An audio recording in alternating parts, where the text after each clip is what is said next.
Good evening, Who Dat Nation, and happy Wednesday on a Friday to our Bayou Blitz family. Thank you all for being patient with us last week when we took the week off for travel reasons, and this week because of the buffoonery, dysfunctionality of Duquesne Light knocked my power out for almost 2 full days. But here we are limping into a mid-January Friday with no Saints game to talk about, but still plenty to discuss. And with that in mind, I am Bob Rose. I am one of your co-hosts to your Bayou Blitz podcast. He is Brendan Boylan. He is the other co-host to your Bayou Blitz podcast. And Brendan, it's been almost 2 weeks since we've seen each other. I hope you've been well. Yeah, it's cold. I know it's cold where Yeah. you are. I know it's been cold for multiple reasons, but I got this very nice tease of being in Florida the first week of January. So you're in Miami, it's 80 degrees, and then you come back to Charlotte and you're like, why is it in the teens? And I know you were asking that same question to yourself yesterday. Why is it in the teens? Along with a lot of other questions, but I wonder why I was in the teens in inside my own house. But if you follow my posts, I explain it. I thought pretty eloquently. Yeah, pretty well. But life's been okay. Some travel, and just getting into the swing of a new year with the full-time job and all of that. I know being in a retail world, coming back after the holidays sometimes can be nice. Mhm. Sometimes it can be a little bit of a headache with returns, maybe not so much in jewelry, but the Targets You'd be surprised. the Targets and the Walmarts and the wherever. I know those places were slam packed for about a week and a half there, but I hope you're well and that you're warm now that you have some power in your house. I think that's one of the many blessings you can count right now.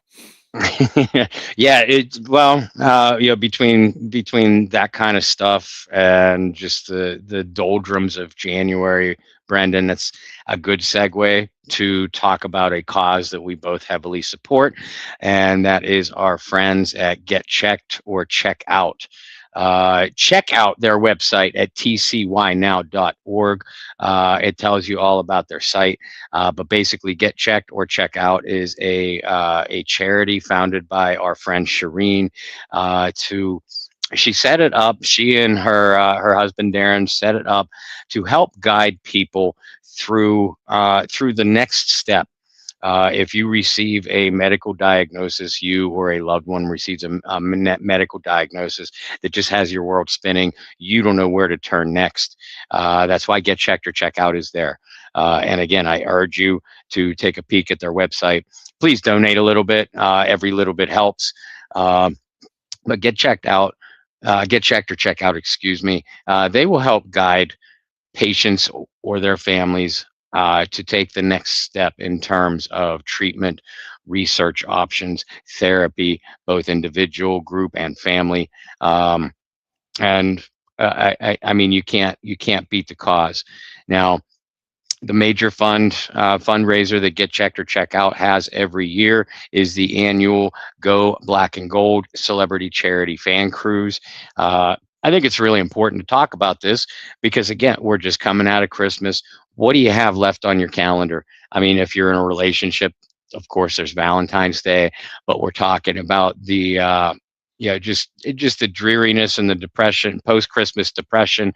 If you're up in an area of the country like I am, on top of the dreary, it's cold, it's windy, it's just miserable. Well, why don't you set a space on your calendar for a tropical vacation to the Bahamas?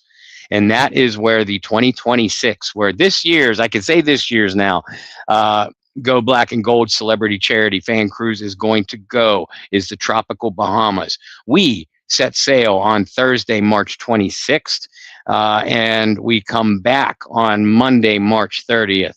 Now, this year, we depart from a different destination. It's Jacksonville, Florida. But if you're coming from New Orleans or the Gulf Coast region, there are different different group tours that Shireen has set up. where you can sign up for and go as a group into Jacksonville, or you can just fly into Jacksonville, like myself and my family are doing.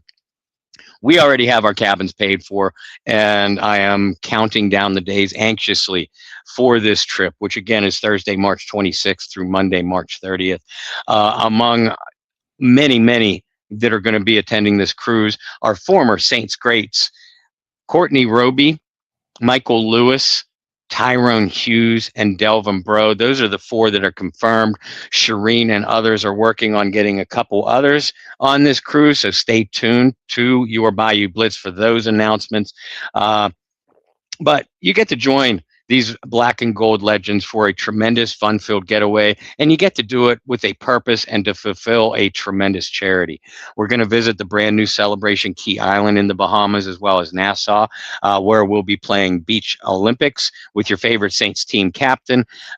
Said Saints team captain will also captain up a putt-putt golf tournament team that is a load of fun, tons of trash talking, and highly competitive. uh, we enjoy meals together, game nights together, trivia nights together, Q&A sessions with these players and their families. We're hanging out almost every minute. We're eating meals together, like I said, partying. We have our own section of the boat. We'll have our own section of the beach. um, there's going to be a karaoke night, a PJ night, a onesie night, all kinds of fun functions. My only question to you guys is, if you haven't booked your cabin today, why not? Why not? I mean, you get to enjoy just an amazing getaway, a memorable getaway that'll have you. I guarantee you, this is a personal promise. Once you go for the first time, you're gonna want to be a lifer. And you can reserve your spot now by calling Summer at Seven Seas Travel. Summer's number is 985-788-6584. Or you can contact Shireen for more details. Shireen, the co-founder of Get Checked or Check Out.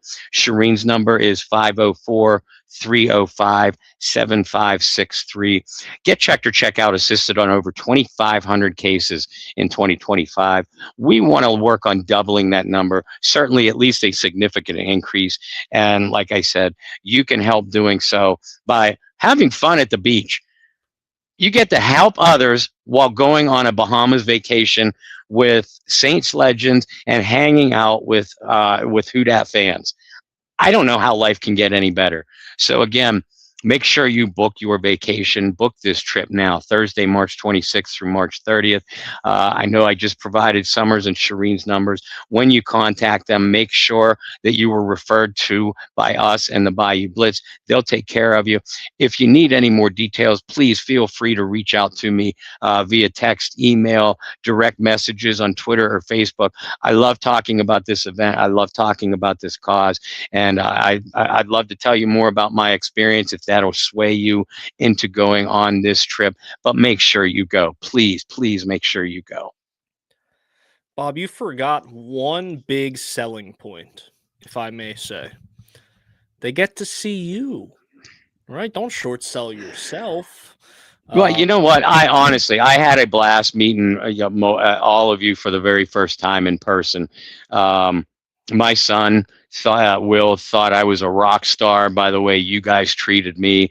By the way the welcome mat was rolled out for us and our family. So yeah, I mean, if you look at meeting Bob Rose in person for the first time, seeing what really truly makes me tick, and being quarantined on a boat with me for 4 or 5 days. I guess that could be a selling point to some. It could be a scaring point for others. There are lifeboats available on these cruises if you need to escape me. There you go. Or you could just hide in a dark corner of the boat. I'm just kidding. It's gonna be an exciting event. It's gonna be fun. I know you guys are gonna have a lot of fun. We'll see what kind of cell service we get. I'd love to kind of FaceTime, or I guess I can't FaceTime because somebody doesn't have an iPhone, Bob. But I can Skype, Zoom. We'll work on something. So I can Ship to shore radio. Ship to shore radio. That sounds like a bad Grand Theft Auto radio station and playing through the game. But enough about that. Let's talk about what was a very interesting 2025 season for the Saints.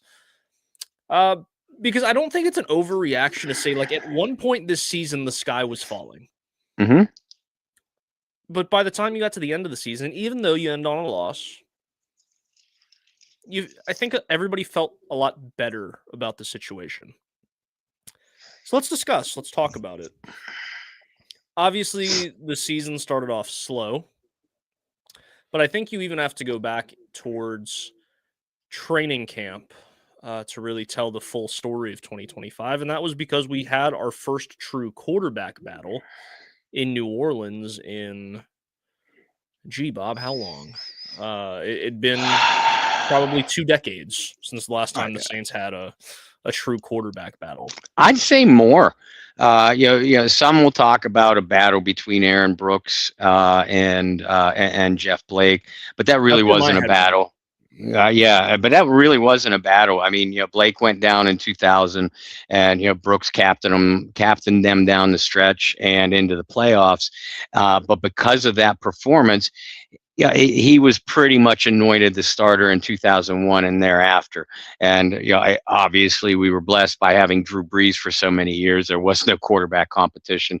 So really, I think you got to go back to the Mike Ditka horrors of the Billy Joe Tolliver / Hobart, Heath Schuler, Danny Werfel. I know I'm forgetting at least 3 quarterbacks here. But yeah, I go back to that carousel. Okay, that's fair. I was going to say Jake Delhomme wouldn't have been a part of a quarterback competition. He kind of just like found himself being the starter at some point during that run. So yeah. Okay. So Bob's right, because my brain immediately went to Blake Brooks. But I think you're right. There really wasn't a true competition, considering which I think I say this every time we talk about Jeff Blake on this show, which is probably once or twice a year, it seems like, does not get enough love or credit for how well he was playing before the injury. And a lot of that has to do with Aaron Brooks and the strong arm kind of coming out of nowhere and leading the Saints to their first playoff victory. But Jeff Blake was playing really well. And he was. I would even go as far to say there was probably going to have to be some conversation if Blake stayed healthy through the year on whether or not the Saints viewed Jeff Blake as the guy moving forward, which could have changed the trajectory of a lot of things. And certainly Aaron Brooks's career, not just in New Orleans, but just in the NFL in general. But the Saints had their own quarterback competition, the first one since we'll call it the late 1990s. And this was Spencer Rattler, who had started a handful of games for the Saints to close out the season in 2024, and Tyler Shuck, who was drafted in the second round of April's draft. Bob and I were talking about it before we got on, and training camp, preseason, pretty even battle. You could probably line up 10 different Saints podcasters, analysts, writers, etc., members of Saints media, and ask who won the quarterback battle after the final preseason game. And I think the answers are probably going to be split between the two. I personally had Spencer Rattler. You had Tyler Shuck with a slight edge at that point. And the Saints end up going with Spencer Rattler, who had his ups, mostly downs, but had his ups and downs throughout the games that he started. I go back, though, to week 1. And Rattler throws, at that point, probably the best pass of his NFL career to Juwan Johnson. And Juwan can't come up with it. You can blame Juwan. You can credit the defensive back. You can break it down however you want. But if Juwan catches that pass in the end zone and the Saints either go for 2 and try to go for the win or kick the extra point and try to get to overtime, I think every season you can look back at a moment like that and say that changes your season. So if the Saints win that game, we're talking completely different here at the end of the season, right? And there's a couple instances of that throughout the year. But Bob, just as a whole, the Spencer Rattler experience coming to an end, what were some of the positives you thought through Rattler's time as the starter in 2025, and what were some negatives that ultimately led to the Saints moving a different direction? And I'm glad you phrased it that way, because there's no need for a pile on, Spencer Rattler, kicking a dead horse kind of thing. We talked about it at the time. Rattler clearly was an improved player from his rookie year. Mm-hmm. He seemed to have at least a better feel, for what Kellen Moore wanted to do playbook wise for him. And there's no doubt that Rattler is a competitor. And we saw that in several games. His teammates got behind him. We've heard a few teammates come out recently and say, "Hey, I believe Spencer Rattler deserves a chance to be a starter in the NFL."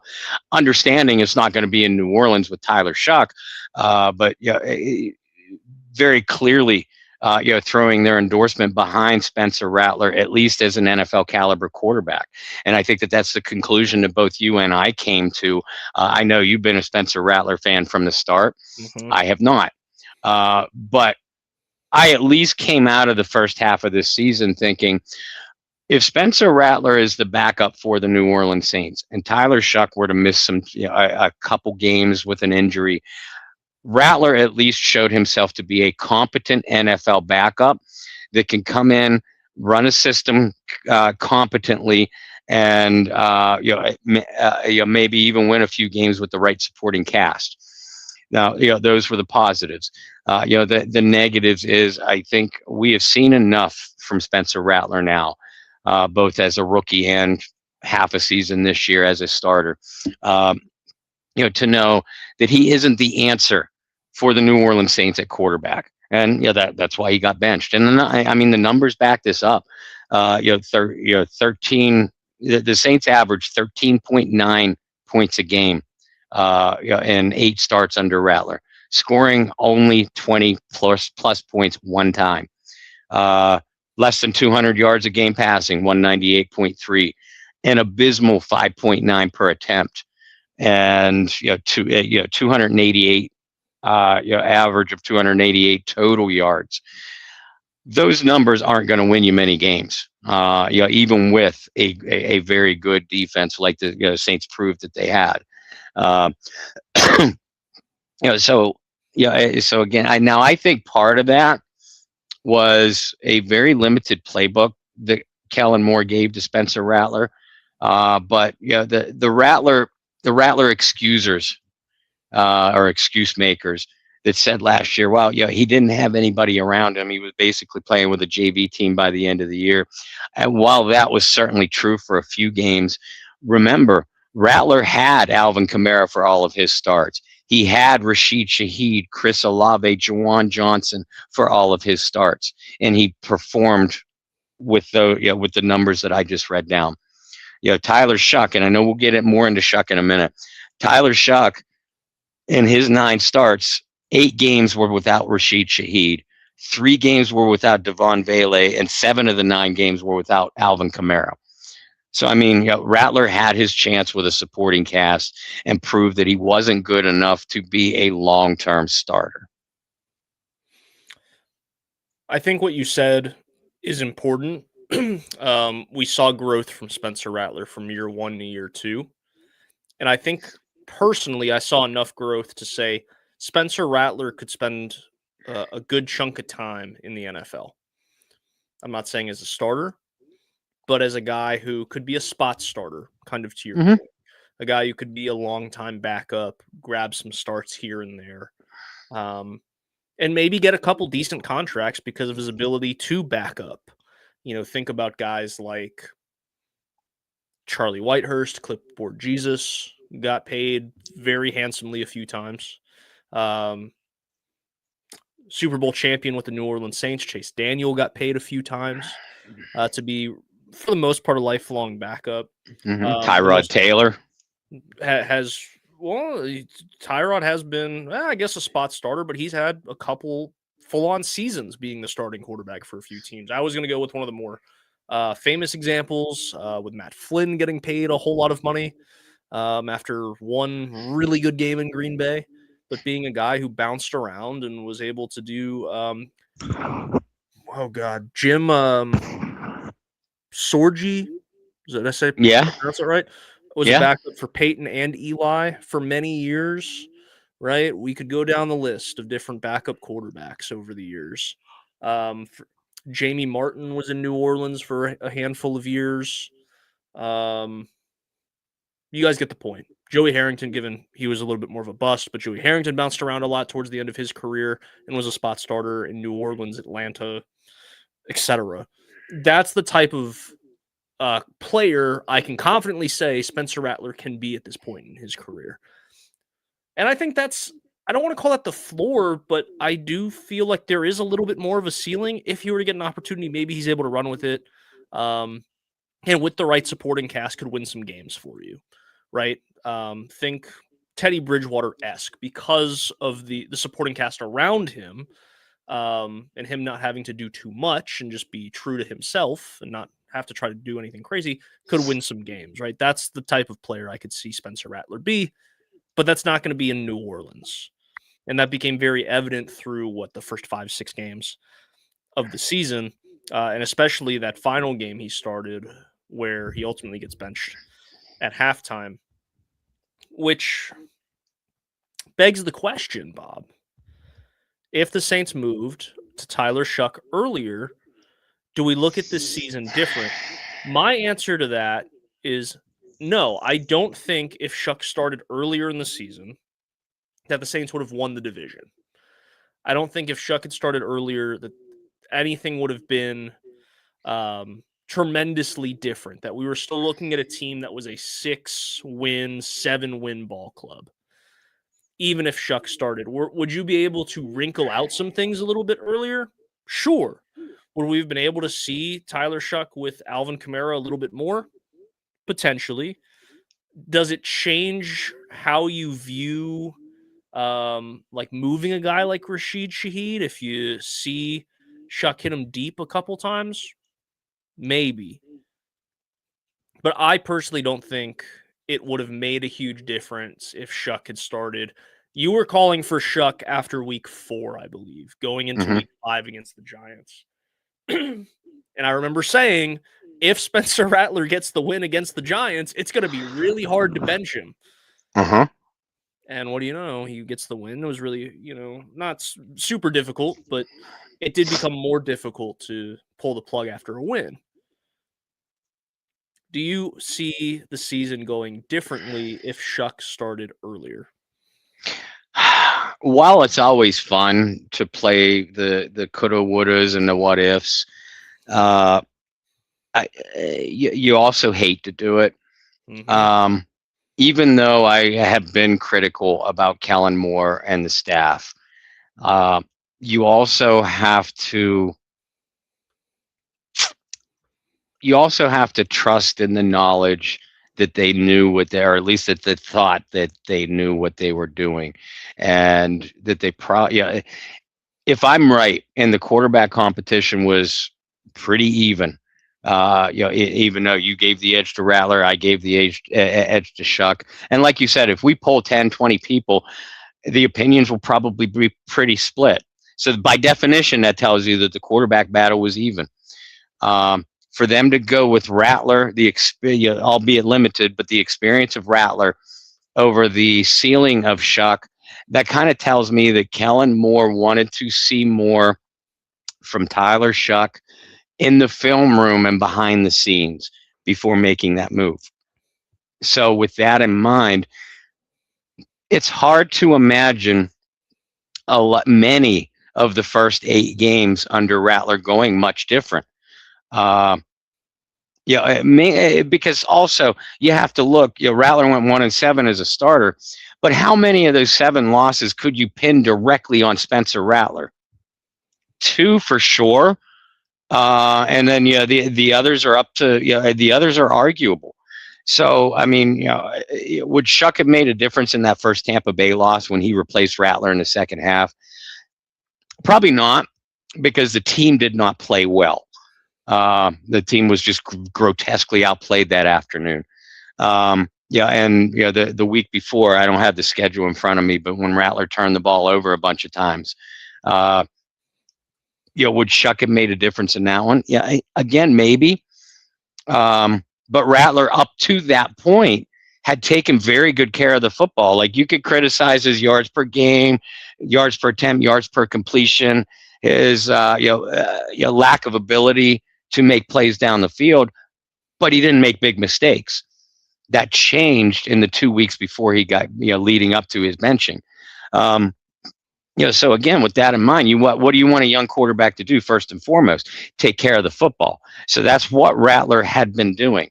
And you pointed out their chances to win the game against Arizona, their chances to win the game against San Francisco. I'm not sure Shuck would have made a big difference in that. The product that we saw, the Tyler Shuck that we saw at the end of the season, likely makes those plays down the stretch, because he did. But those would have been his first 2 starts of his career. So I don't know for sure. None of us know for sure if Shuck would have made those plays. So, again, while Rattler didn't play great by any stretch of the imagination in that 1-7 start, there's really only 2 games that you could say, you know what, if the Saints had a different quarterback in there, they probably win that one. The other ones, the Saints just did not make the plays that they needed to as a team.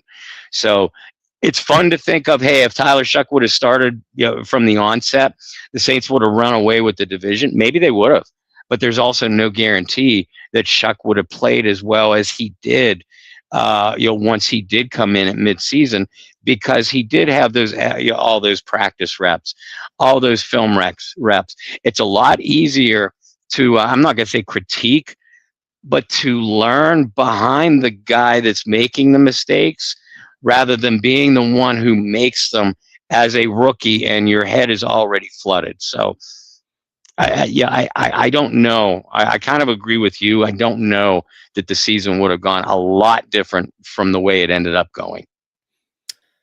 And looking back at the schedule, under Spencer Rattler, the Saints had 1, 2, 3 losses by 7 or less. Perhaps something changes. On the flip side, Tyler Shuck had 2 losses by 1 score. Of course, you can sit there and you can nitpick and you say, man, if one of those results flips, you're looking at something different. Well, both quarterbacks clearly had opportunities to win games and win close games, and both of them had instances where they did, and both quarterbacks had instances where they didn't. I want to keep it going because, ironically, very close timelines in the switch of quarterback, we also started to see a depleted backfield for the New Orleans Saints. You saw injuries to Alvin Kamara. You saw a season-ending injury to Kendre Miller. I want to talk about the running back room, and I want to talk about a little bit of it from this season, and I do want to – we have plenty of time to do it, but I do want to look forward a little bit with the running backs. So, again, going back to training camp, remember the Saints also had Clyde Edwards-Helaire in training camp and ended up moving on from Edwards-Helaire, who I believe ended up back in Kansas City on the practice squad. I don't remember. I think so. I think you're right. I think he did. It makes a lot of sense. Go back to a place where he spent a lot of time, especially with some of the injuries there, but I digress. This season for Alvin Kamara, I'm not going to sugarcoat it. I think it was the worst season Kamara had since 2019, which was a very injury-riddled season. I remember covering the team for Sports Illustrated with you that season, and it just being Thank you, Bob. No blur on that one. But I remember that being a year where like, what is going on? Come to find out, he was playing through a lot of injuries, but the attitude, like there was a lot of things that we both wrote about that year where it was like, this is concerning. This year, while the play wasn't good, and again, it is probably the worst season since 2019 when you throw on the film, I didn't get the sense of the same attitude, but I did get the sense of frustration. Mm-hmm.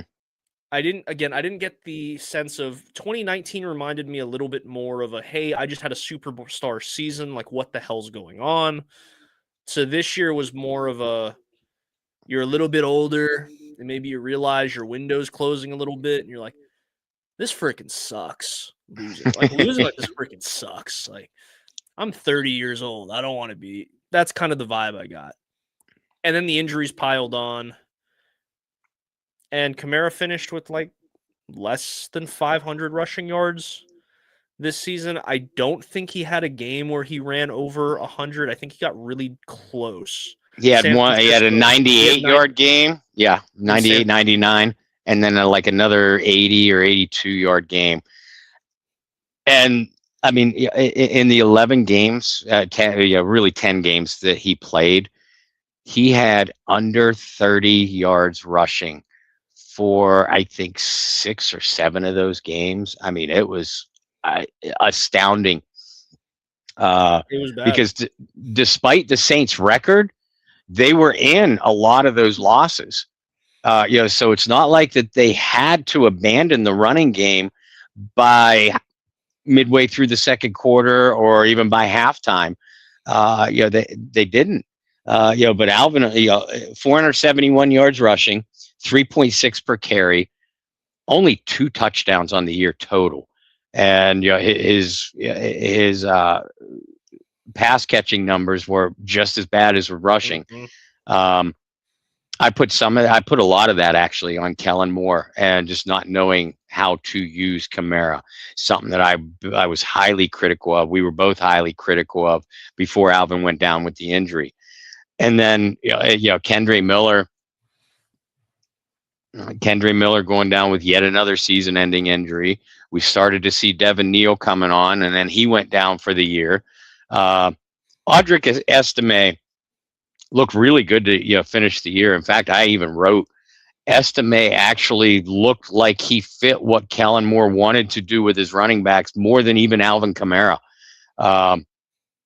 You can read between the lines on that one if you wish. There'll be plenty of time to talk about that kind of thing in the upcoming weeks.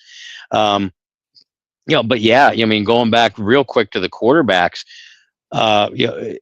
Shuck had Estime in the backfield, Ethan Hall, Kevin Austin at wide receiver, Dante Pettis, Ronnie Bell, Samari Tomore. These were guys, including Estime, who I'm a big fan of. I actually liked Estime at Notre Dame too.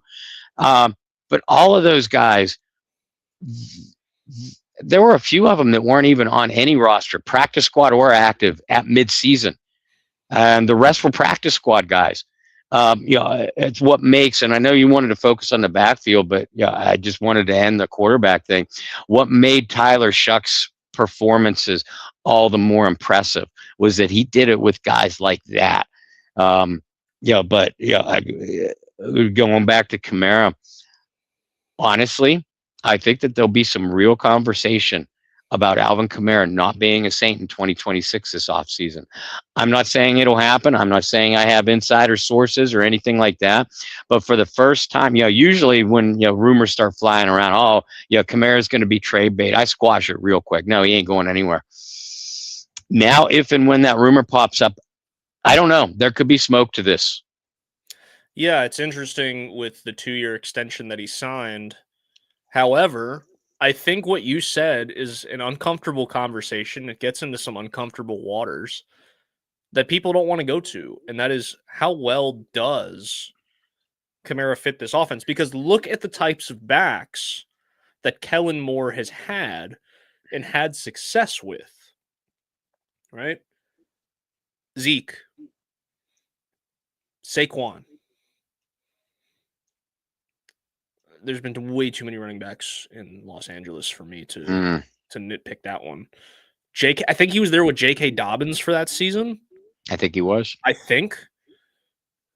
Think about what those running backs have in common and what they look like.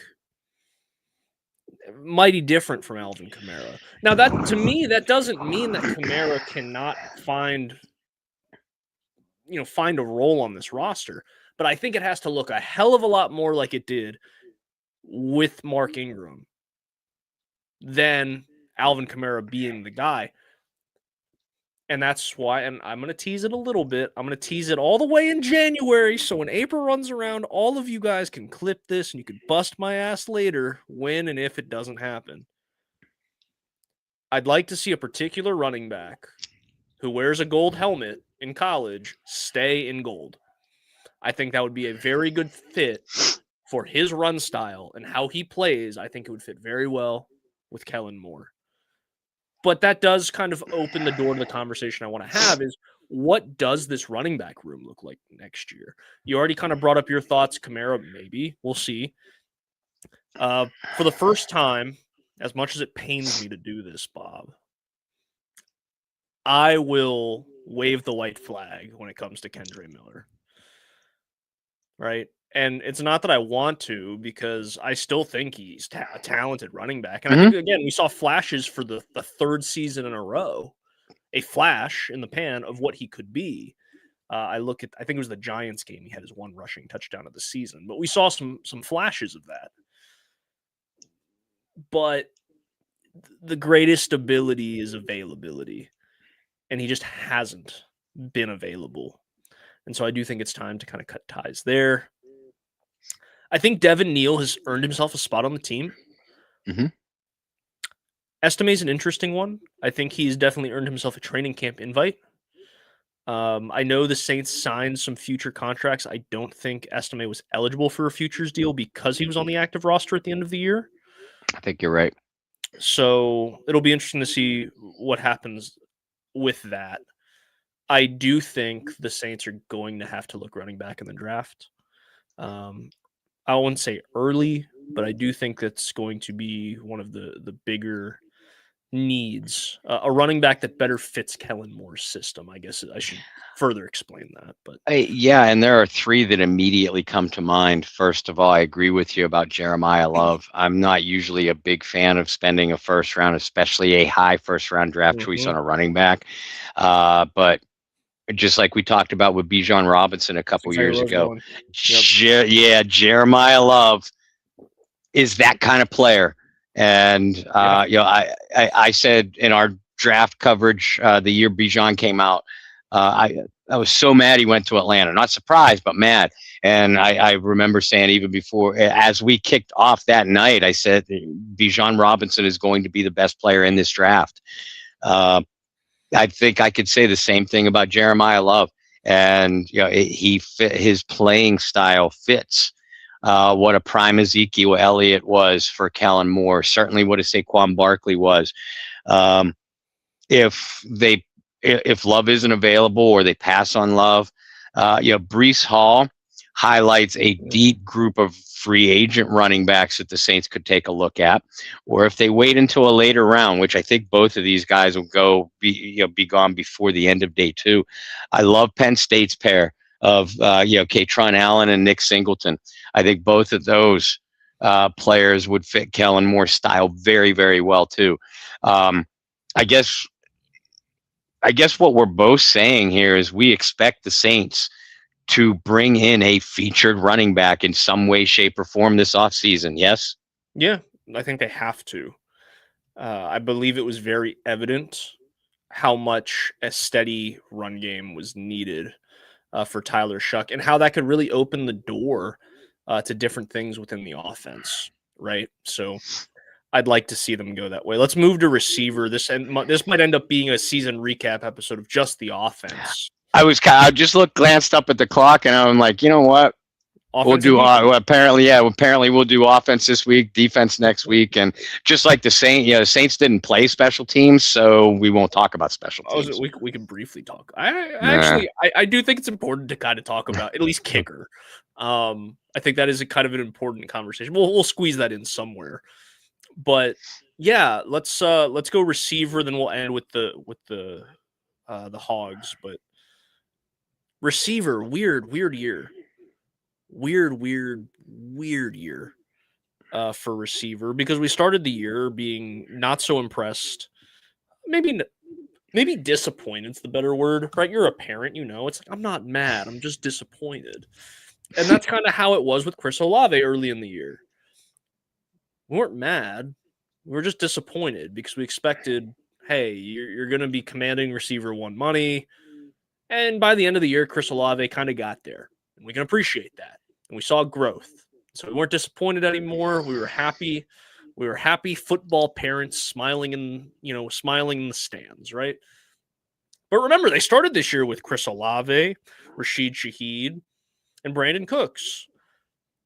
And I would like to pat ourselves on the back, Bob, because it's not like we do that enough on this show anyway. But I would like to pat ourselves on the back when we said, after the Brandon Cooks signing, what the hell? That all of these guys do the same exact thing. And we said, this isn't going to work. The Saints need to bring in a bigger bodied receiver. And then they trade for Devon Vele. And we're like, we weren't like, woohoo, but we're like, okay, like the Saints did give up a little bit more than I was hoping for an unproven big body receiver. But you know what? It's fine. They got one. And then Vele doesn't play at all. And then at that point, we're not disappointed. We're pissed. And we're like, what is going on?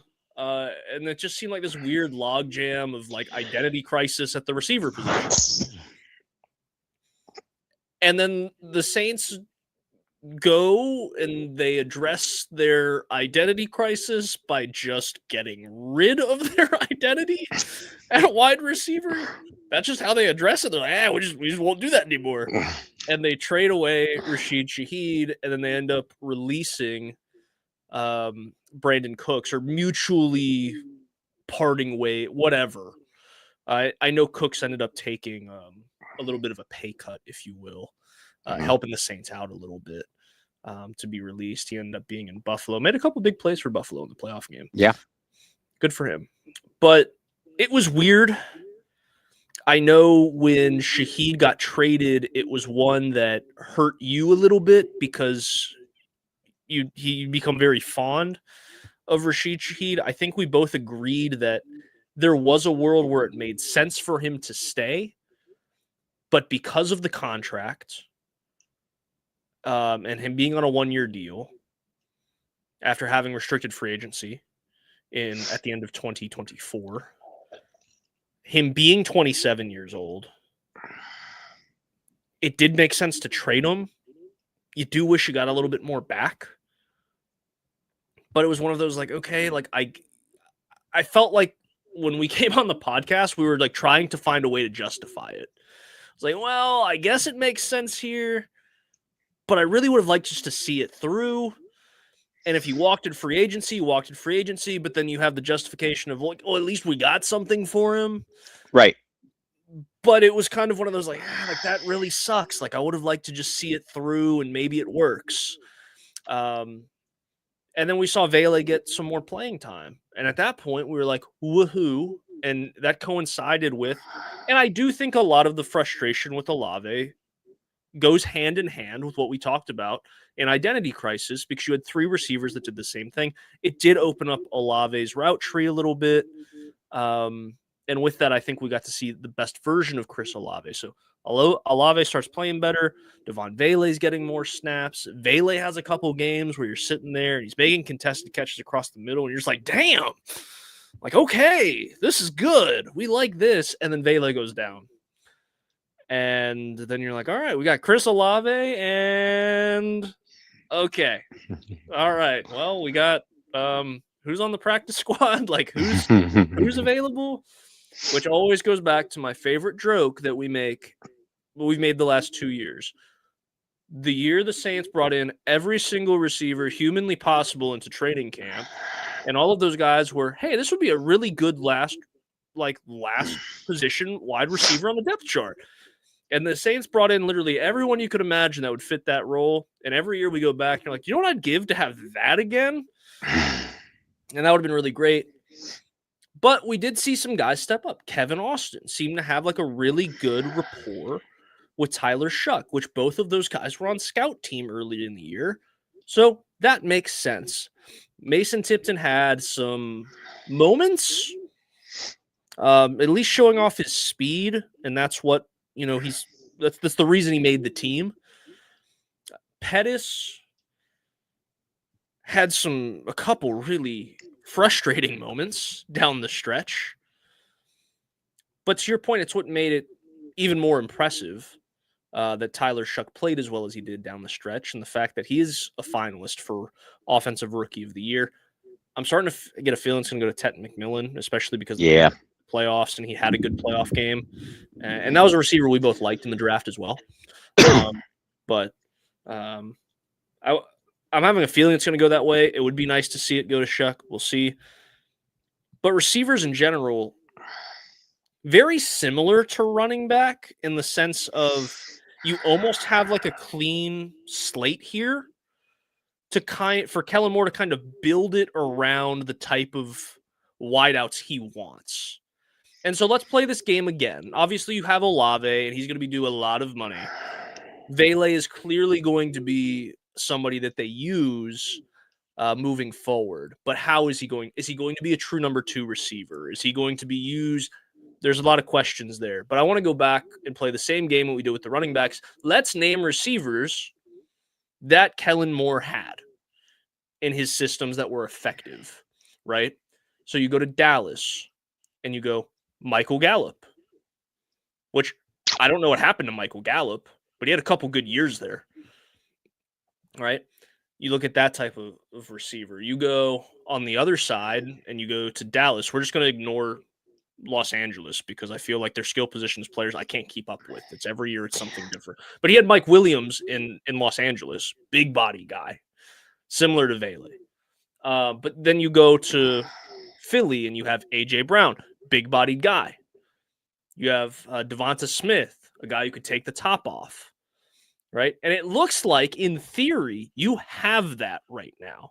You have a guy who's a big body guy, maybe not at the same level as an A.J. Brown, maybe not at the same level as a Mike Williams. But then you also have a guy, maybe not as fast as Devonta Smith, but a guy who can take the top off. How do you fill the rest of it out? That's going to be the question. And do you even touch this is just a fun question. Do you touch A.J. Brown with a 12-foot pole? Because he looks like he's on his way out. No, I don't touch. I do not touch A.J. Brown with a 12-foot pole. Wanted to throw that out.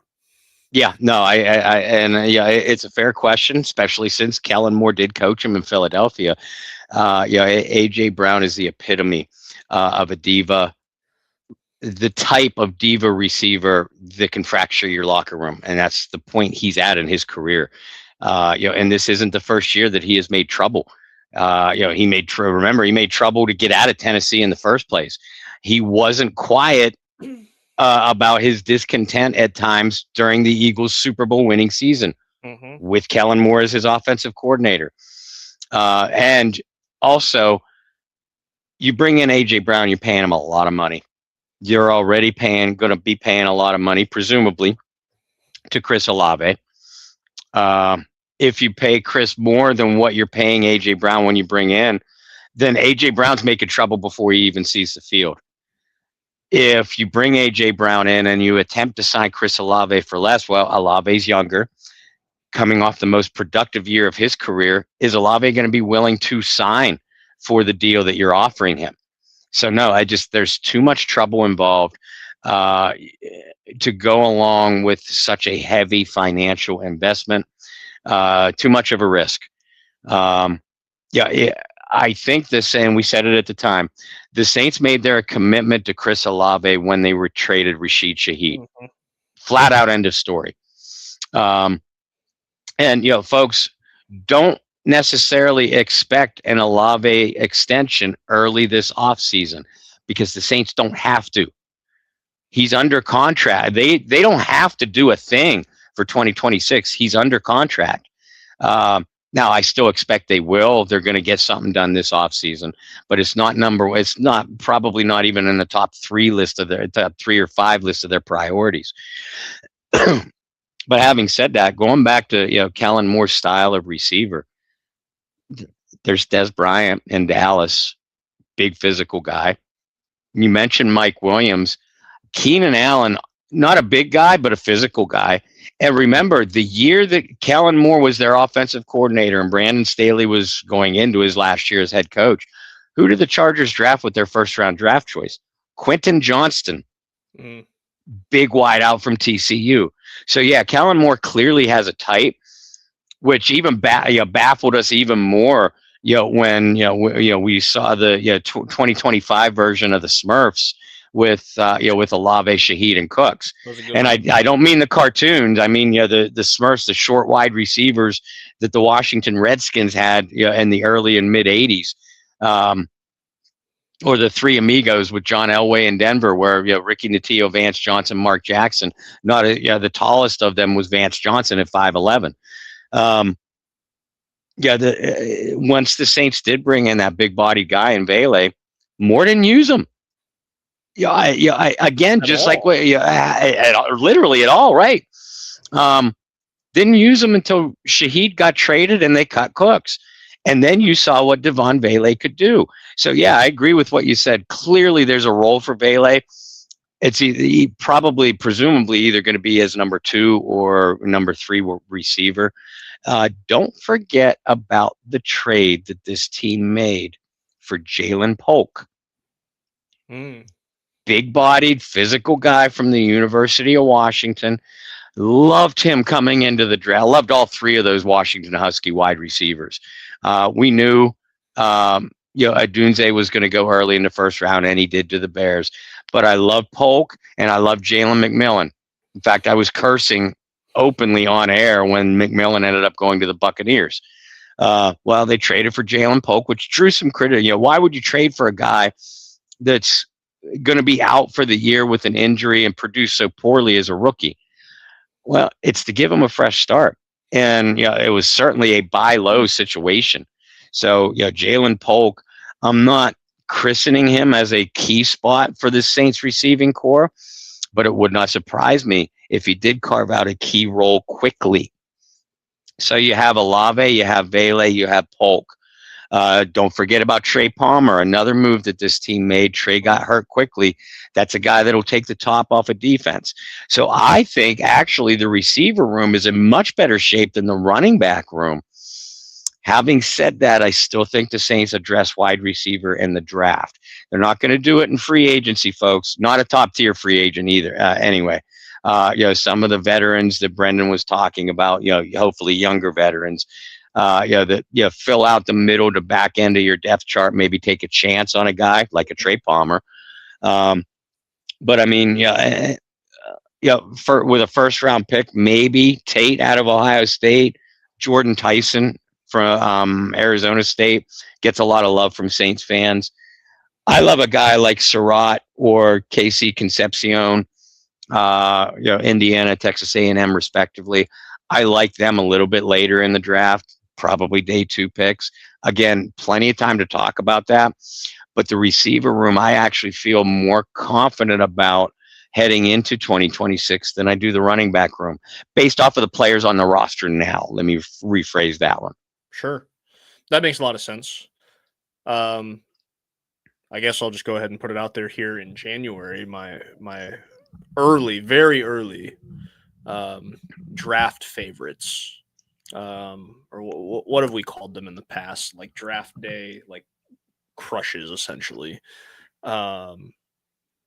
Jeremiah Love, KC Concepcion, and I got to see KC not quite in my backyard, but when he was at NC State, and that NC State team was not good, but he was, and he made that offense click. I think his first game of last year, at NC State was like a almost 200-yard, 2-touchdown game. Mm-hmm.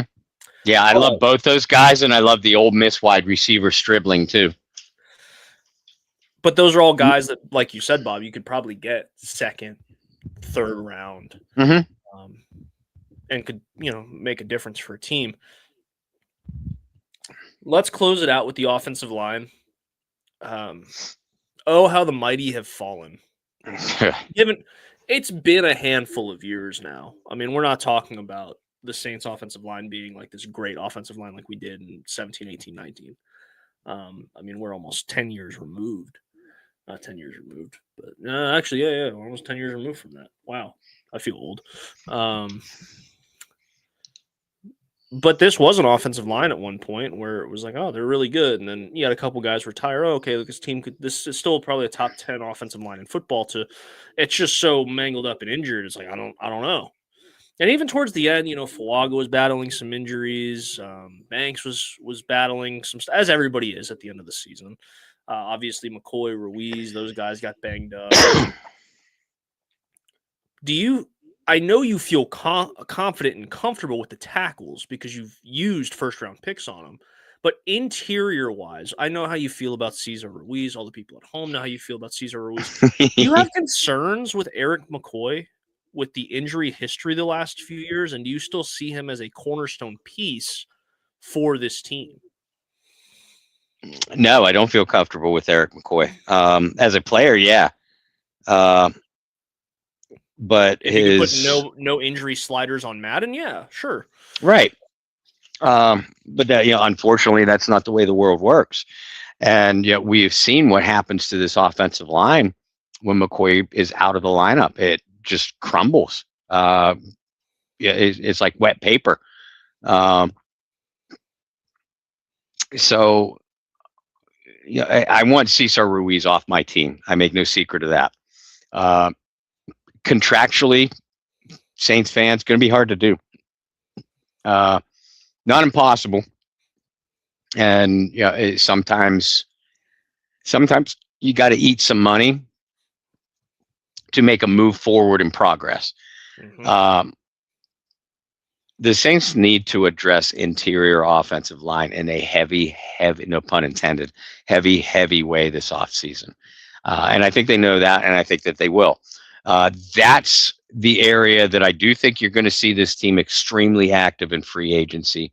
I do think you count on Eric McCoy back as a starter. You keep your fingers crossed that he's healthy. And actually, I did not think Luke Fortner played that badly as McCoy's replacement.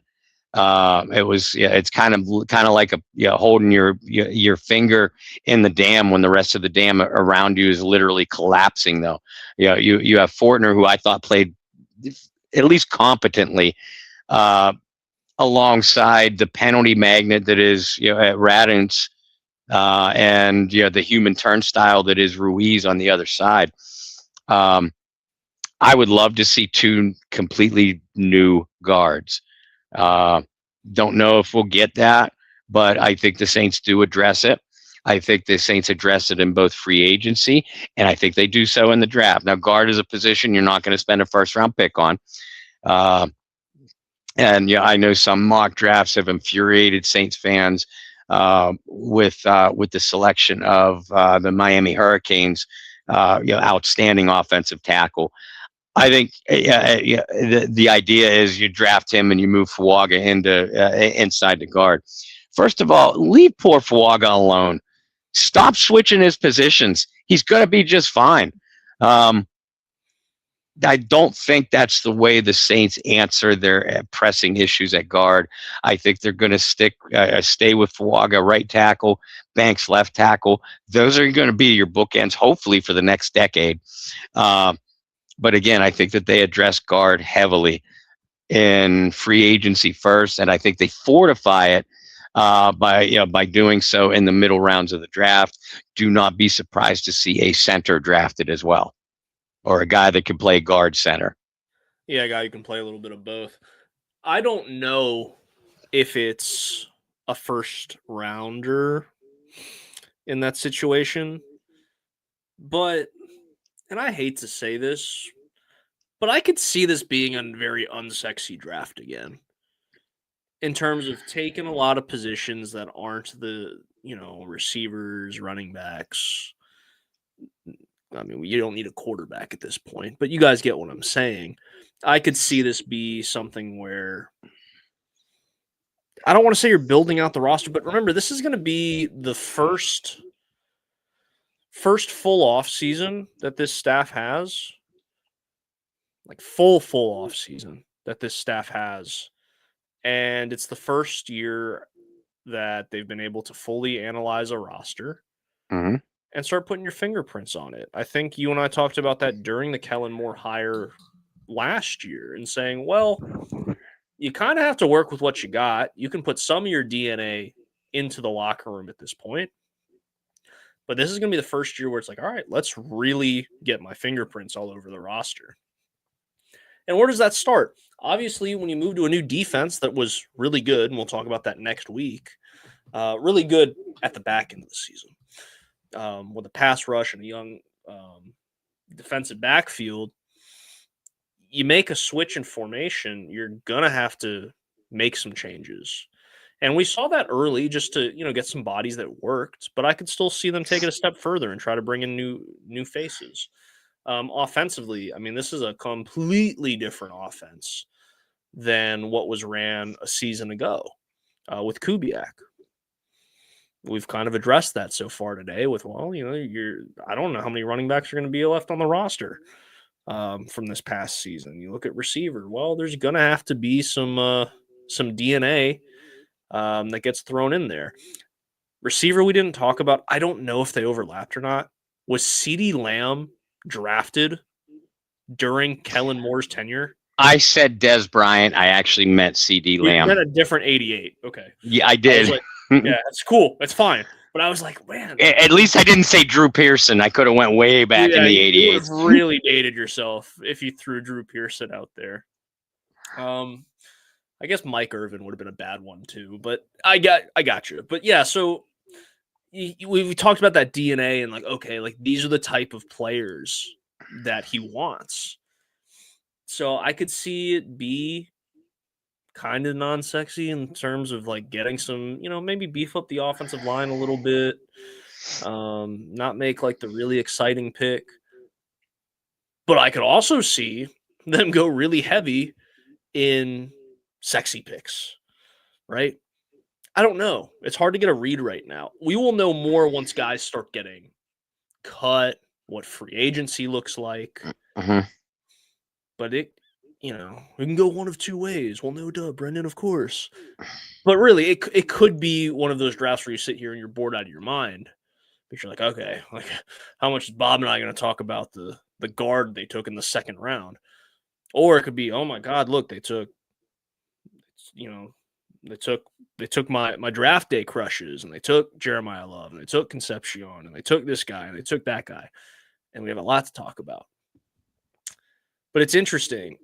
I think the thing, and this is how I will close it out, you're free to add whatever after this, Bob, is I'm very confident with how the season ended and seeing the vision a little bit more. Because early in the year it was, and some of it had to do with personnel.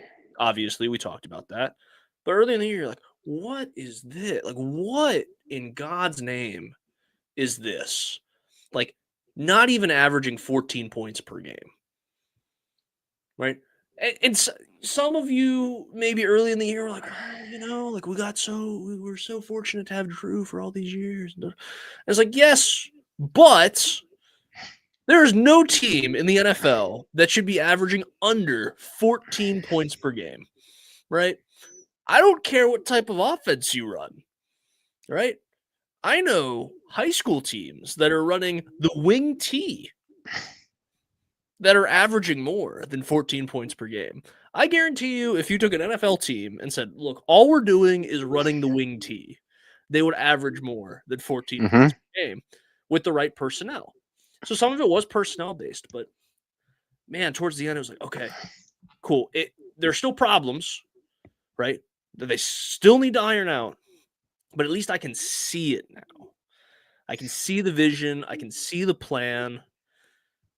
I think a running back will go a super long way because some of those games, even though Estime played pretty well, like not the game against Atlanta, but the game prior against Tennessee. Tennessee. Was it Tennessee? Mm-hmm. Yeah. Ran for 94 yards in that game, Mm-hmm. 95 yards, somewhere in there, right? But there were games where it was like, oh my God, the Saints can't run the ball to save their life. But I'm very confident in those things. And I think because of that, if we did not have that stretch, man, I'm going in this offseason and this draft and this free agency period thinking completely differently. Yeah. But man, I can see the blueprint. You got some of the skeleton there. You just got to build out the rest of the body. And I think in a weird way, that's a really exciting place to be in when you have a young offensive mind and a young quarterback to build that around. Well, and I think that's what's most exciting to me is, to me, anyway, Kellen Moore, Doug Nussmeier, mainly Moore, still have a lot to show me as far as play callers and game designers. Sure. But I agree with you. You started to see a vision down now towards the end, and we're sitting here for the first time since Drew played, and we're not talking about questions about even the last parts of Drew last 2-3 years of Drew's career. Even then we were talking about, okay, we have our quarterback, but what about the quarterback of the future? It is nice not to have that conversation. Now, Tyler Shuck might stink up the joint in 2026 and then we're right back to where we started. But right now it does not. It feels like the Saints not only have their franchise quarterback, but have said quarterback for the net. You have that box, hopefully, probably, possibly checked off for the next several seasons.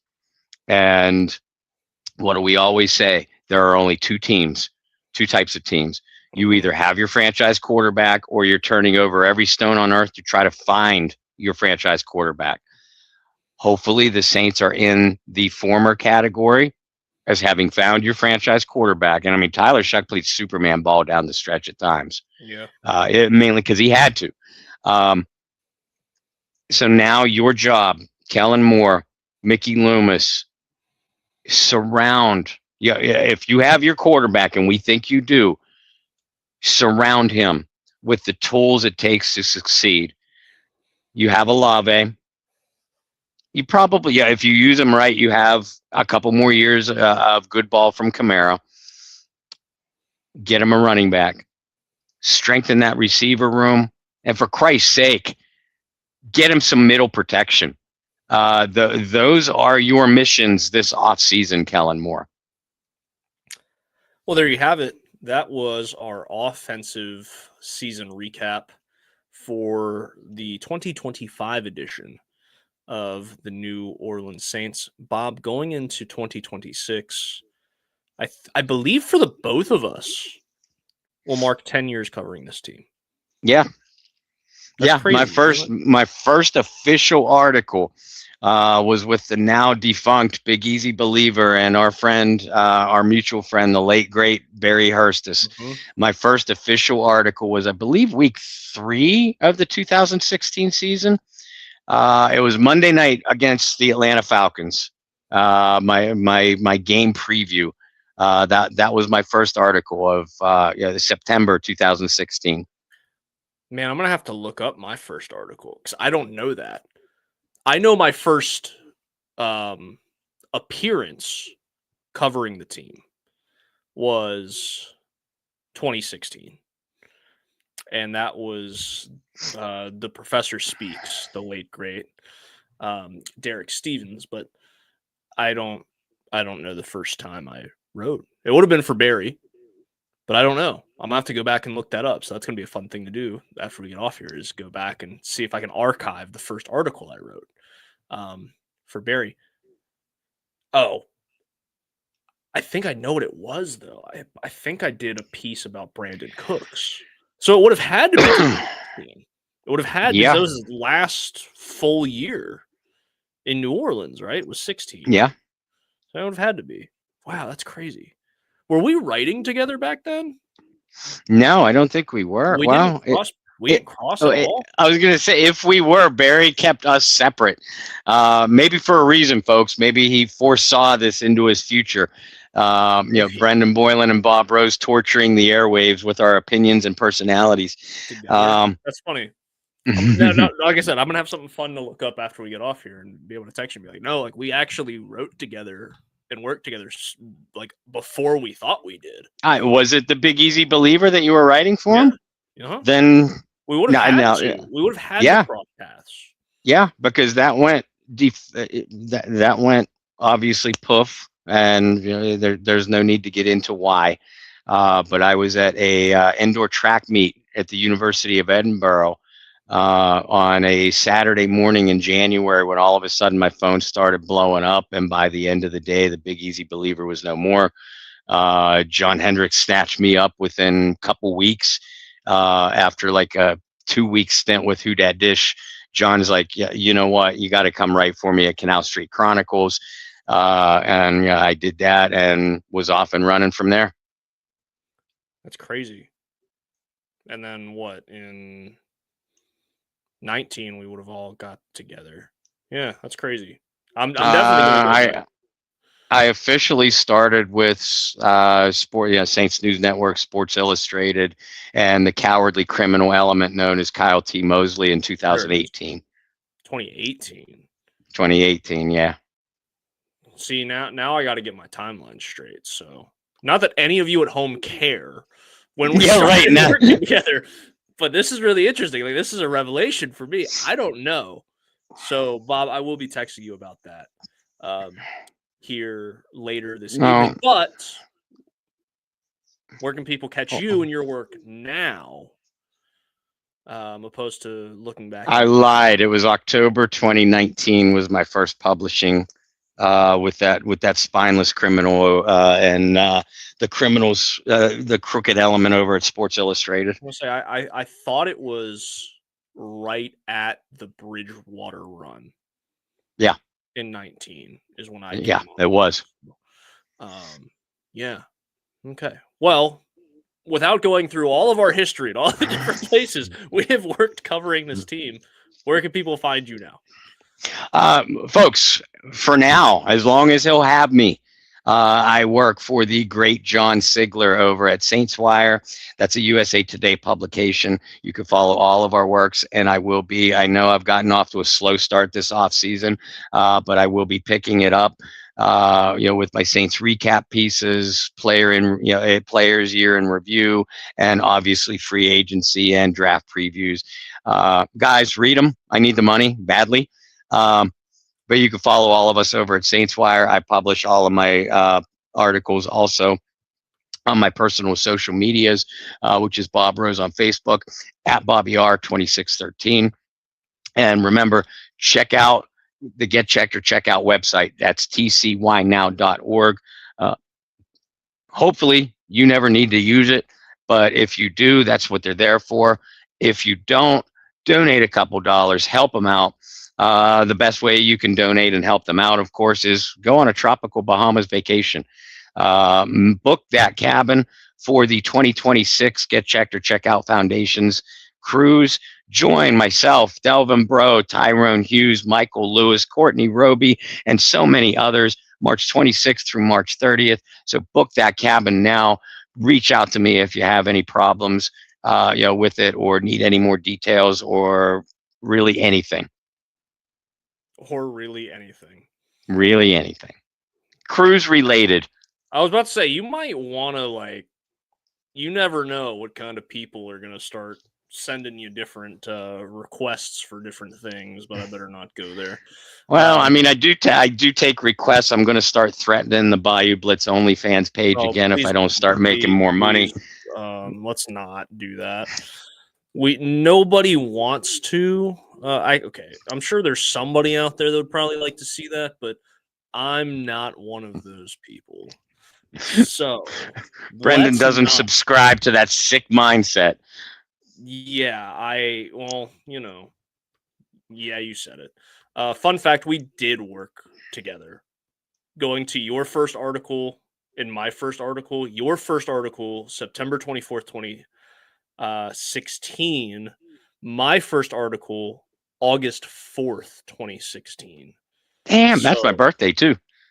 oh, well, how about that? Well, I wrote the article was titled 2016, the best ever question mark. 2016 Saints receiving corps could be the franchise's best. Could have been. Could have been. Didn't work out that way. Hey, they had 2,000-yard receivers that year. They did, and Snead was less than 100 yards, less than. I think he had like 900 that year, 890 something. Yeah, that was good receiving corps. I mean, it was not a good team, No. but anyway, well, we found out something new today. How about that? For myself, you can follow me virtually everywhere here at BT Boylan. If you guys need anything Saints related or mental health related, go ahead and give me a shout. I'm happy to chat with you guys about whatever should you need it. So next week, now that we know that you are the grizzled veteran of the media because your career is 1 month longer than mine. That's crazy. Well, yeah, I guess for Saints wise, yeah, I was gonna say I was broadcasting. Big South Network would have started in August of 2014, so I was on the airwaves since 14, covering college, and then didn't get to pro until 16. Yeah, that's crazy. Not me. I was coaching and playing, and my first media experience of any kind. And I've told people before, I'm like, you want to get mad at someone for me being a media? Get mad at Barry Hurst, because he's the one that drugged me out of whatever corner of the earth I was hiding in, and said, hey, I really love the way you think. I would love to, love if you started writing. And I just he actually asked me, said, have you ever thought about writing for a living? I'm like, no. And here you are. Here we are. Yeah. Almost 10 years later. That's crazy. Well, we found out something new today. That's always fun. Bob and I will be back to talk more Saints and more just like life nonsense and talking about our how our cross. We'll be back next week to talk about the New Orleans Saints defense in 2025. So for Bob Rose, I'm Brendan Boylan. Thanks so much for tuning in to the Bayou Blitz podcast. Thanks for putting up with power outages and travel and all sorts of stuff. So until next week, I hope you guys find some peace, spread love, practice positivity, and we'll see you then for another edition of the Bayou Blitz podcast. Good night and who dat.